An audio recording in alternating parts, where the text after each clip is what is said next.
Un autre pays est implanté militairement dans le pays. Il s'agit des États-Unis. Combien d'hommes? Quelles sont leurs missions sur place? Les explications d'Oumi Diallo. Les images d'eux sont rares.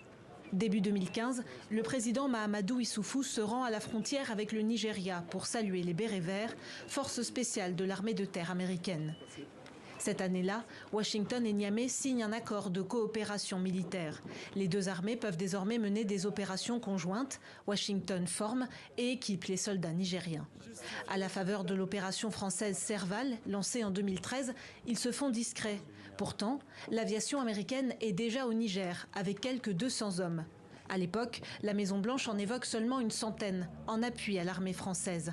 Mais cette discrétion est mise à mal en octobre 2017. Selon le Pentagone, 4 militaires américains meurent dans une embuscade tendue par des hommes lourdement armés venus du Mali, membres de l'État islamique.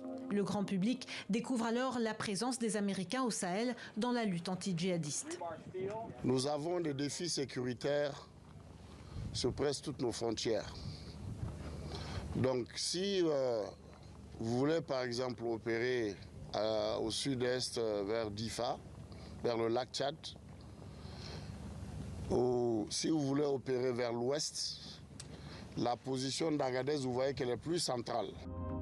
Et c'est justement à Agadez que les Américains installent la base aérienne 201, leur seconde au Niger et leur plus grande sur le continent, après celle de Djibouti. 25 km², 110 millions de dollars d'investissement et 30 millions par an en frais de maintenance. Elle accueille notamment des drones de combat et des avions de transport C-17. Grâce à un équipement de pointe, c'est le principal centre de renseignement et de surveillance des Américains au Sahel. Enfin, officiellement, car en 2018, le New York Times révèle l'existence d'une base secrète de la CIA installée dans le désert, à Dirkou, au nord, pour lancer des attaques contre des insurgés islamistes en Libye. Au total, près de 1000 soldats américains seraient aujourd'hui présents au Niger. Outre l'aide militaire, la contribution américaine au développement se chiffre en centaines de millions de dollars.